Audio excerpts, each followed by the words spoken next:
An Inspector Calls. Act 3. Exactly as the end of Act 2, Eric is standing just inside the room and the others are staring at him. You know, don't you? Yes, we know. Eric shuts the door and comes farther in. Eric, I can't believe it. There must be some mistake. You don't know what we've been saying. It's a good job for him he doesn't, isn't it? Why? Because Mother's been busy blaming everything on the young man who got this girl into trouble and saying he shouldn't escape and shouldn't be made an example of. That's enough, SHEILA. You haven't made it any easy for me, have you, Mother? I didn't know it was you. I never dreamt. Besides, you're not the type. You don't get drunk. Of course he does. I told you he did. You told her. Why, you little sneak. Now that's not fair, Eric. I could have told her months ago, but of course I didn't. I only told her tonight because I knew everything was coming out. It was simply bound to come out tonight, so I thought she might as well know in advance. Don't forget, I've already been through it. SHEILA, I simply don't understand your attitude. Neither do I. If you'd any sense of loyalty... Just a minute, Mr. Birling. There'll be plenty of time when I've gone for you all to adjust your family relationships. But now I must hear what your son has to tell me. And I'll be obliged if you'll let us get on without any further interruptions. Now then. Could I have a drink first? No! Yes. I know he's your son and this is your house. But look at him. He needs a drink now just to see him through. All right. Go on. Eric goes for a whiskey. His whole manner of handling the decanter and then the drink shows his familiarity with quick, heavy drinking. The others watch him narrowly. I understand a lot of things now I didn't understand before. Don't start on that. I want to get on. When did you first meet this girl? One night last November. Where did you meet her? In the Palace Bar. I'd been there an hour or so with 2 or 3 chaps. I was a bit squiffy. What happened then? I began talking to her and stood her for a few drinks. I was rather far gone by the time we had to go. Was she drunk too?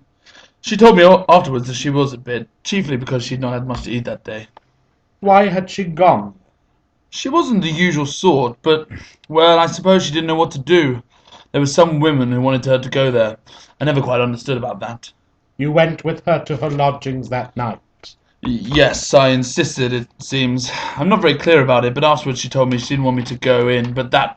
Well, I was in a state when a chap easily turns nasty, and I threatened to make a row. So she let you in?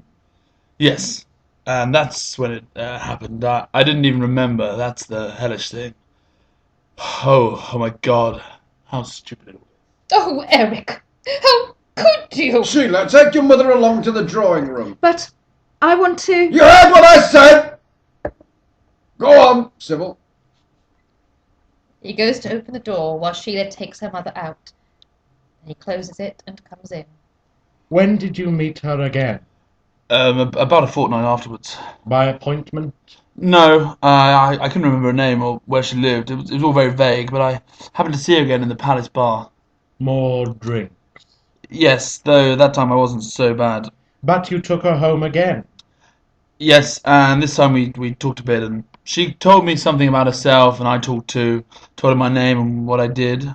And you made love again? Yes, I wasn't in love with her or anything, but I liked her. She was pretty and a good sport.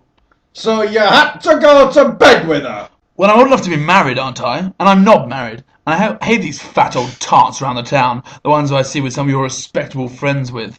I don't want any of that talk from you! I don't want any of it from either of you. Settle it afterwards. Did you arrange to see each other after that? Yes, and the next time, or the time after that, she told me she thought she was going to have a baby. She wasn't quite sure, and then she was. And of course she was very worried about it. Yes, and so was I. I was in a hell of a state about it. Did she suggest that you ought to marry her? No, she didn't want to marry her. She wanted me to marry her. Said I didn't love her and all that. In a way, she treated me as if I were a kid, though I was nearly as old as she was. So what did you propose to do? Well, she hadn't a job, and didn't feel like trying again for one. and she'd no money left, so I insisted on giving her enough money to keep her going, until she refused to take any more. How much did you give her altogether? I suppose about £50 all told. £50? On top of drinking and going round the town? Where did you get £50 from? That's my question, too. I got it from the office. My office? Yes. You mean you stole the money? Not really. What do you mean? Not really. Eric does not reply because now Mrs Birling and Sheila come back. This isn't my fault. I'm sorry, Arthur. I simply couldn't stay in there. I had to know what's happening. Well, I can tell you what's happening. He's admitted he was responsible for the girl's condition. And now he's telling us he supplied him with money he stole from the office. Eric, you stole money. No, not really. I intended to pay it back. Now, we've heard that story before. How could you have paid it back? I'd have managed somehow. I'd have to have some money. I don't understand how you could take as much as that out of the office without somebody knowing. There were some small accounts to collect, and I asked for cash. Gave the firm's receipt and then kept the money, eh? Yes. You must give me a list of those accounts. I've got to cover this up as soon as I can, you damn fool. Why didn't you come to me when you found yourself in this mess? Because you're not the kind of father a chap could go to when he's in trouble, that's why. Don't talk to me like that! Your trouble is, you've been spoilt! And my trouble is that I haven't much time. You'll be able to divide the responsibility between you when I've gone. Just one last question. That's all. The girl discovered that this money you were giving her was stolen, didn't she? Yes. That's the worst of all. She wouldn't take any more, and she didn't want to see me again. Here, but how did you know that? Did she tell you? No. She told me nothing. I never spoke to her. She told Mother. Sheila! Well, he has to know. She told you. Did she come here? But then she couldn't have done. She didn't even know I lived here. What happened? Mrs Birling, distressed, shakes her head but does not reply. Come on, don't just look like that. Tell me what happened. I'll tell you. She went to your mother's committee for help after she'd done with you. Your mother refused that help. Then you killed her. She came to protect me, and you turned her away. Yes, you killed her, and the child she'd have had too. My child, your own grandchild. You killed them both. Damn you! Damn you! No, please, Eric. I didn't know. I didn't understand. You don't understand anything. You never did. You never even tried. You... Eric, don't. Why, you hysterical young fool! Get back or I'll... Stop! And be quiet for a moment. And listen to me. I don't need to know anymore. Neither do you. This girl killed herself and died a horrible death. But each of you helped to kill her. Remember that. Never forget it. But then I don't think you ever will. Remember what you did, Mrs. Birling. You turned her away when she most needed help. You refused her even the pitiable little bit of organized charity you had in your power to grant her. Remember what you did. My God, I'm not likely to forget. Just used her for the end of a stupid drunken evening as if she was an animal, a thing, not a person. No, you won't forget. I know. I had her turned out of a job. I started it. You helped, but didn't start it. You started it. She wanted 25 shillings a week instead of 22 and sixpence. You made her pay a heavy price for that. Now she'll make you pay a heavier price still. Look, Inspector, I'd give thousands, yes, thousands. You're offering money at the wrong time, Mr. Birling. No. I don't think any of you will forget. Nor that young man, Croft, though at least he had some affection for her, and made her happy for a time. Well, Eva Smith's gone. You can't do her any more harm, and you can't do her any good now either. You can't even say, "I'm sorry, Eva Smith."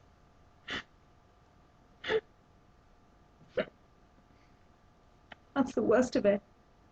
But just remember this. One Eva Smith has gone, but there are millions and millions and millions of Eva Smiths and John Smiths still left with us, with their lives, their hopes and fears, their suffering and chance of happiness, all intertwined with our lives, and what we think and say and do. We don't live alone. We are members of one body. We are responsible for each other. I tell you that the time will soon come when, if men will not learn that lesson, then they will be taught it in fire and blood and anguish. Good night. He walks straight out, leaving them staring, subdued and wondering. SHEILA is still quietly crying. Mrs Birling has collapsed into a chair. Eric is brooding desperately. Birling, the only active one, hears the front door slam. He moves hesitatingly towards the door, stops, looks gloomily at the other three, then pours himself out a drink, which he hastily swallows.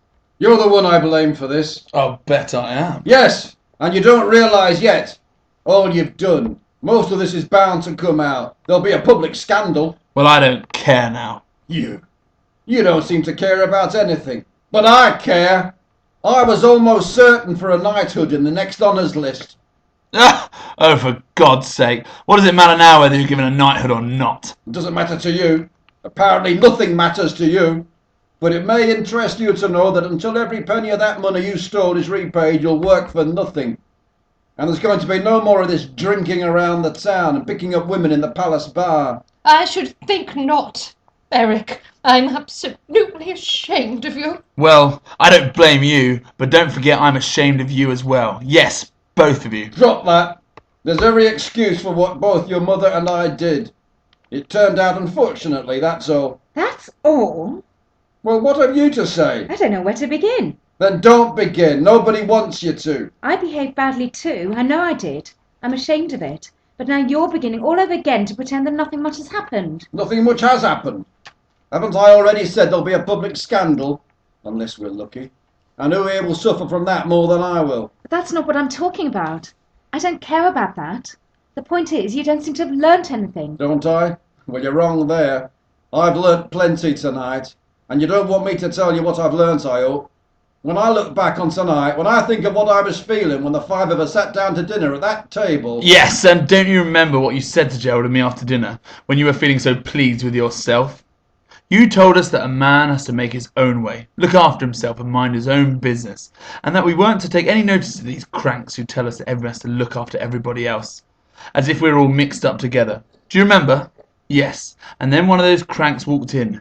The inspector. I didn't notice you told him that it's every man for himself.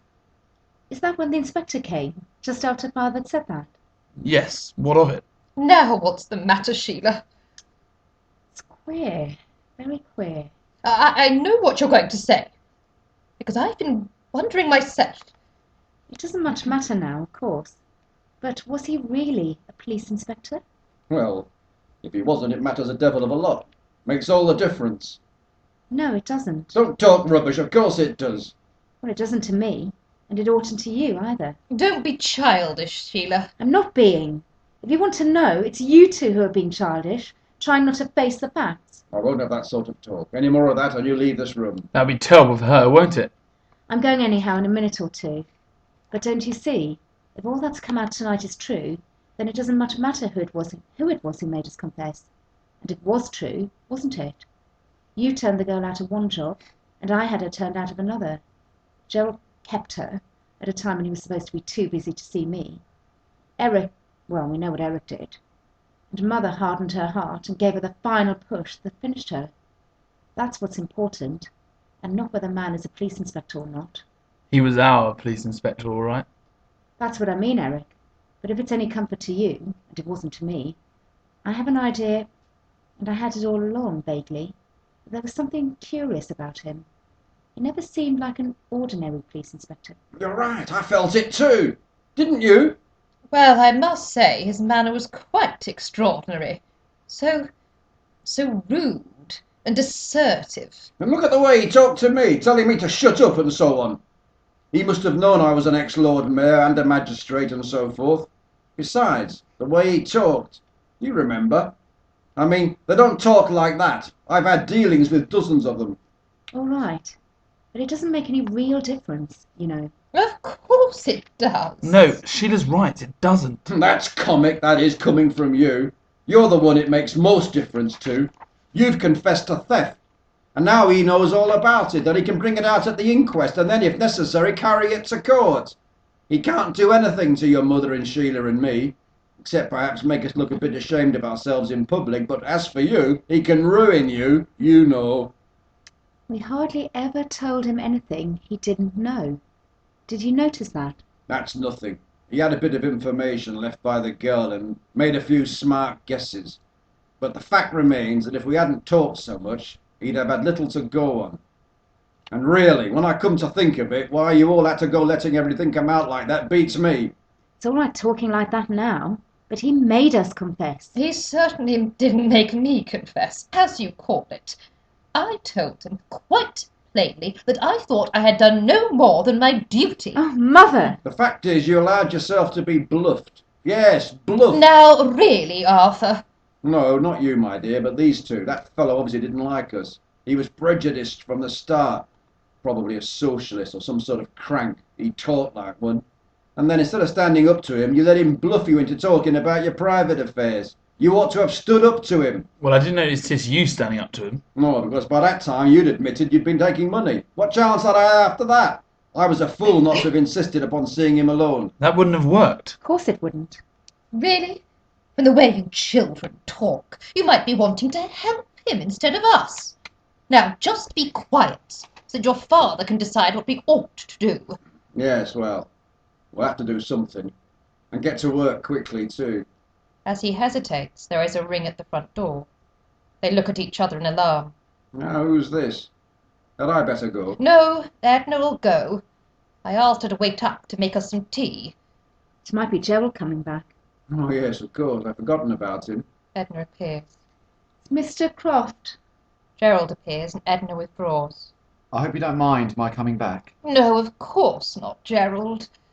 I had a special reason for coming. When did that inspector go? Only a few minutes ago. He put us all through it. SHEILA? Gerald might as well know. Now, we needn't bother him with all that stuff. All right. But we're all in it. Up to the neck. It got worse after you left. How did he behave? He was frightening. And if you ask me, he behaved in a very peculiar and suspicious manner. The rude way he spoke to Mr. Birling and me. It was quite extraordinary. They all look inquiringly at Gerald. You know something? What is it? The man wasn't a police officer. What? Are you certain? I'm almost certain. That's what I came back to tell you. Good lad. You asked about him, eh? Yeah. I met the police sergeant I know down the road. I asked him about this Inspector Gould and described the chap carefully to him.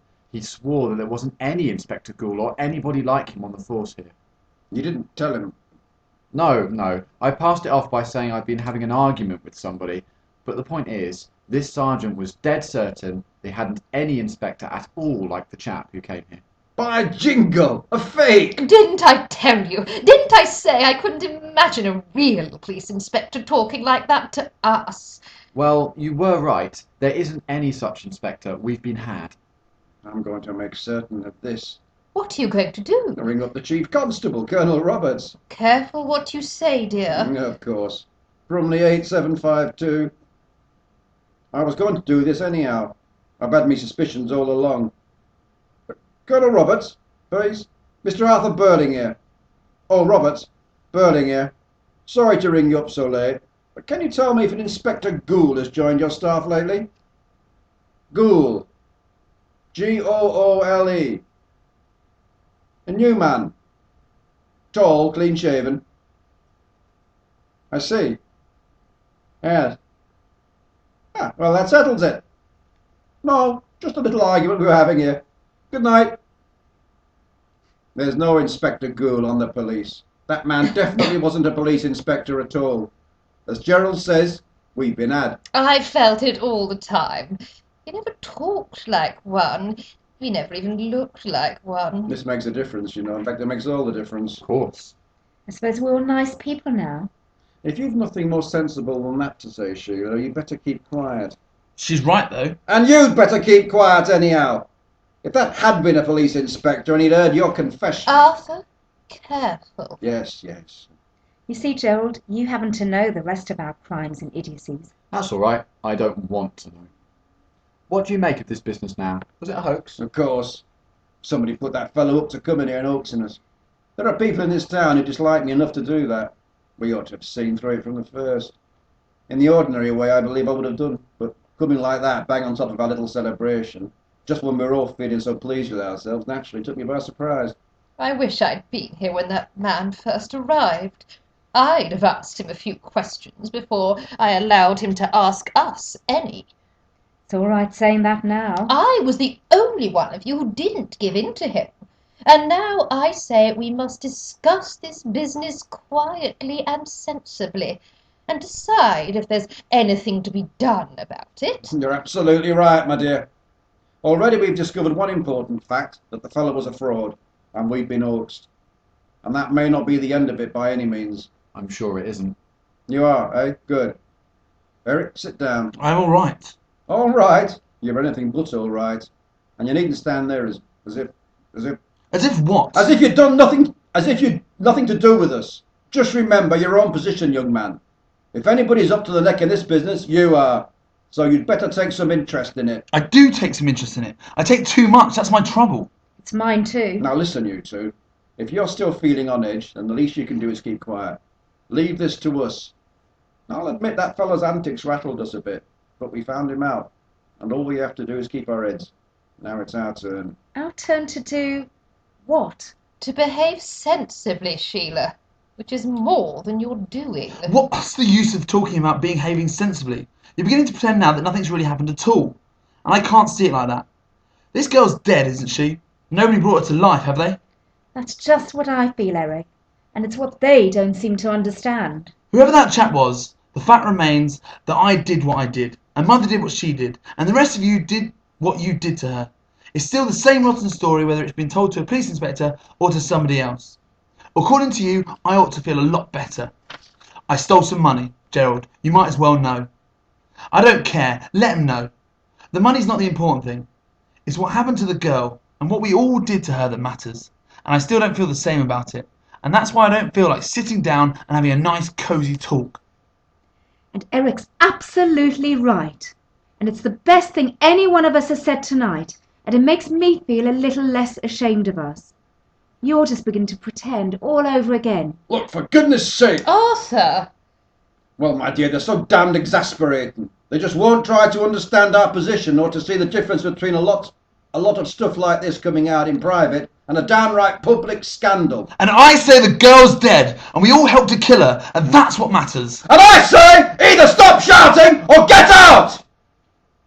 Some fathers I know would have kicked you out of the house anyhow by this time, so hold your tongue if you want to stay here. I don't give a damn now whether I stay here or not. You'll stay here long enough to give me an account of that money you stole, yes, and to pay it back too. But that won't bring Eva Smith back to life, will it?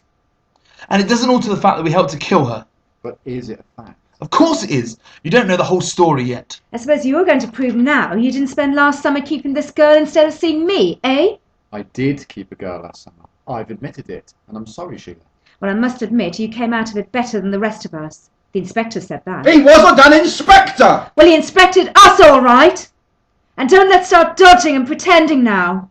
Between us, we drove that girl to commit suicide. Did we? Who says so?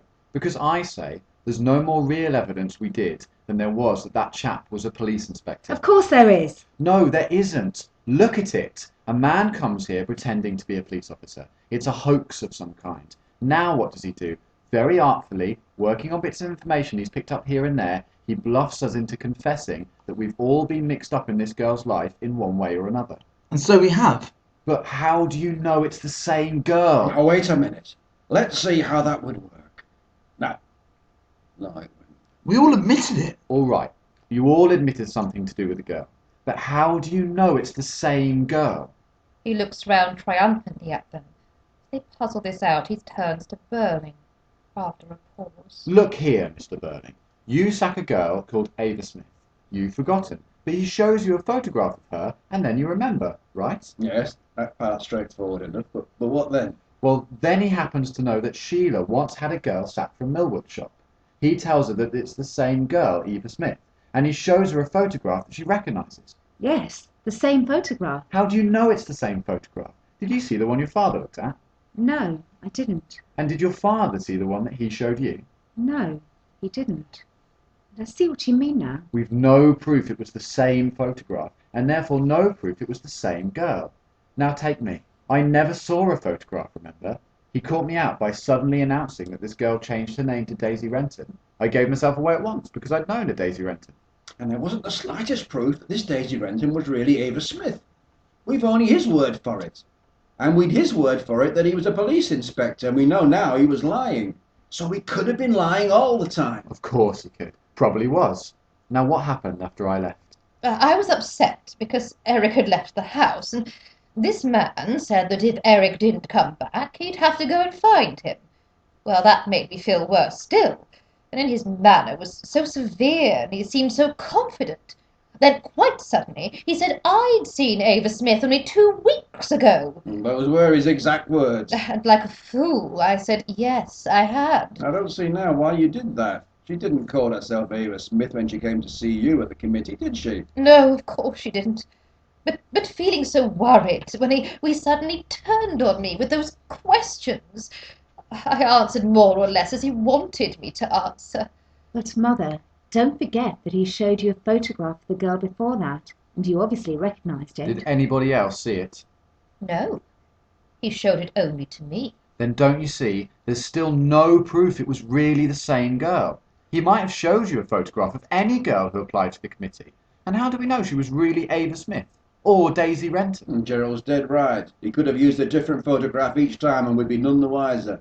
We may all have been recognising different girls. Exactly. Did he ask you to identify a photograph, Eric? No, he didn't need a photograph by the time he got round to me, but obviously it must have been the girl I knew who went round to see Mother. Why must it? She said she had to have help because she wouldn't take any more stolen money. And the girl I knew had told me that already. Even then, that may have been all nonsense. I don't see much nonsense about it when a girl goes and kills herself. You lot may be letting yourselves out nicely, but I can't. Nor can Mother. We did her in all right. Wait a minute. Don't be in such a hurry to put yourself into court. That interview with your mother could have been just as much a put-up job like all this police inspector business. The old damn thing could have been a piece of bluff. How can it? The girl's dead, isn't she? What girl? There were probably 4 or 5 different girls. That doesn't matter to me. The one I knew is dead. Is she? How do we know she is? That's right. You've got it. How do we know any girl killed herself today? Now answer that one. Let's look at it from this fellow's point of view. We're having a little celebration here and feeling rather pleased with ourselves. Now he has to work a trick on us. Well, the first thing he has to do is to give us such a shock that after that he can bluff us all the time. So he starts right off. A girl has just died in the infirmary. She drank some strong disinfectant, died in agony. All right, don't pile it on. There you are, you see. Just repeating it shakes you a bit. And that's what he had to do. Shake us at once and then start questioning us until we didn't know where we were. Oh, let's admit that. He had the laugh of us, all right. He could laugh his head off. If I knew it really was all a hoax. I'm convinced it is. No police inquiry, no one girl that all this happened to. No scandal. And no suicide. We can settle that at once. How? By ringing up the infirmary. Either there's a dead girl, or there isn't. It would look a bit queer, won't it, ringing up at this time of night? I don't mind doing it. And if there isn't? Anyway, we'll see. He goes to the telephone and looks at the number. The others watch tensely. Brumley 896. Is that the infirmary? This is Mr. Gerald Croft, of Crofts Limited. Yes. We're rather worried about one of our employees. Have you had a girl brought in this afternoon who committed suicide by drinking disinfectant? Or any like suicide? Yes, I'll wait. As he waits, the others show their nervous tension. Birling wipes his brow. SHEILA shivers. Eric clasps and unclasps his hand. Yes? You're certain of that? I see. Well, thank you very much. Good night. No girl has died in there today. Nobody's been brought in after drinking disinfectant. They haven't had a suicide for months. There you are! Proof positive! The whole story's just a lot of moonshine. Nothing but an elaborate sell. Nobody likes to be sold as badly as that, but for all that, Gerald, have a drink. Thanks. I think I could just do with one now. So could I. Well, I must say, Gerald, you've argued this very cleverly, and I'm most grateful. Well, you see, while I was out of the house, I'd had time to cool off and take things out a little. Yes, he didn't keep you on the run as he did the rest of us. I'll admit now he gave me a bit of a scare at the time, but I had a special reason for not wanting any public scandal just now. Well, here's to us. Come on, Sheila, don't look like that. All over now. The worst part is that you're forgetting one thing I still can't forget. Everything we said had happened, really had happened. If it didn't end tragically, then that's lucky for us. But it might have done. But the whole thing's different now. Come, come, you can see that, can't you? You all helped to kill her. And I wish you could have seen the look on your faces when he said that. Sheila moves towards the door. You going to bed, young woman?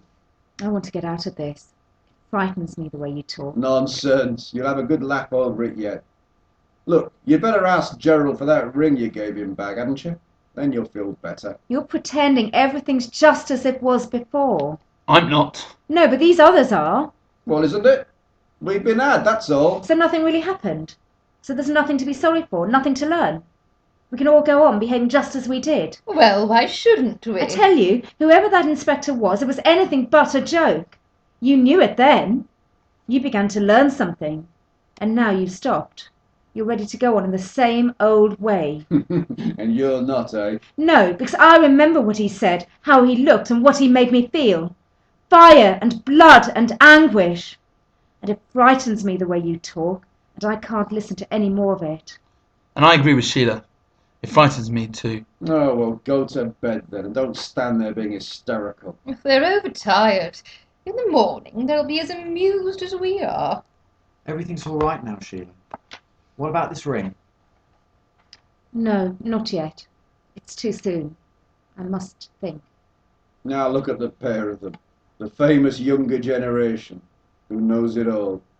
And they can't even take a joke. The telephone rings sharply. There is a moment's complete silence. Birling goes to answer it. Yes? Mr. Birling speaking. What? Here? But obviously the other person has rung off. He puts the telephone down slowly and looks in a panic-stricken fashion at the others. That was the police. The girl has just died on her way to the infirmary after swallowing some disinfectant. The police inspector's on his way here to ask some questions. As they stare guiltily and dumbfounded, the curtain falls.